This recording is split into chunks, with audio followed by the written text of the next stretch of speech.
How are you doing, people? Hope you are well and training hard. That quick look up there, I think, was a combination of looking for divine intervention of some sort and to make sure I have enough room above my head for the impending doom of a jumping burpee finisher that I'm about to impose upon myself. Actually, when I first tried this, I thought, oh, it won't be too bad because the jumping burpees I usually do are the ones where I kick my heels to my backside, which requires a more dynamic jump and that bit more energy, so it's definitely harder. But if you do these more standard jumping burpees, they are still tough if you do them for long enough. The finisher actually is a 2-minute continuous burst of this type of burpee, no push-up, but that means there are more jumps involved, followed by a 2-minute rest and then a second round of the same 2-minute burpees. So in total 6 minutes. The recommendation to increasing VO2Max is zone 4 or zone 5 type work, which means 80 to 90% of heart rate for max heart rate for zone 4 and 90% plus for zone 5. There are various ways you can do this. One widely advocated method is the 4x4 Norwegian method, with 4 minutes worth of tough pushing, let's say running or on a bike, followed by 3 minutes rest times 4 sets. Now that of course can do the job, but I think you have to be pretty fit already to get a good degree of consistency across the 4 sets. I mean, once you've done that second set hard, if you have pushed hard, you need a very good level of fitness to push out another 4-minute effort, or you work slightly less hard in the first 2 sets to maintain consistency across the 4 sets. But then you're not getting the upper echelons of effort then. I mean, I do hill sprints and the sprint is usually between 1 minute and 1 minute 15 seconds, but I would not be able to maintain that effort even for 2 minutes, let alone 4 minutes.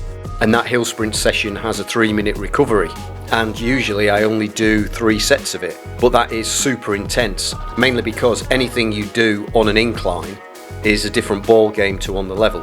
Back in the day, I had a hill where my effort up the hill was about 2 3/4 minutes to 3 minutes worth of effort, which was tortuous, but I would have been running more slowly, not slow, but more slowly than the 1-minute effort. Either way though, the bottom line is being able to hit that 90% heart rate zone. But of course, running requires lots of space, biking requires a bike.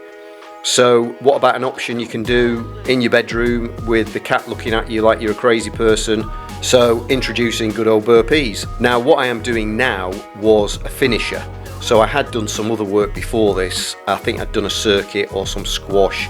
I may have done a little bit of strength work. So if this was an isolated session, I may have extended it to another round or 2. But if you've already done something, this 2 times 2 minute burst will act as a great VO2Max finisher. And whatever you do, if it's a sport, if it's military style burpees, general gym work, a better cardiovascular system is going to improve your lactate removal efficiency. And this type of work is going to boost your VO2Max, which is the single biggest determinant of your health and longevity that you can influence. Obviously genetics you can't really influence. I didn't actually wear a heart rate monitor for this, which I should do more often.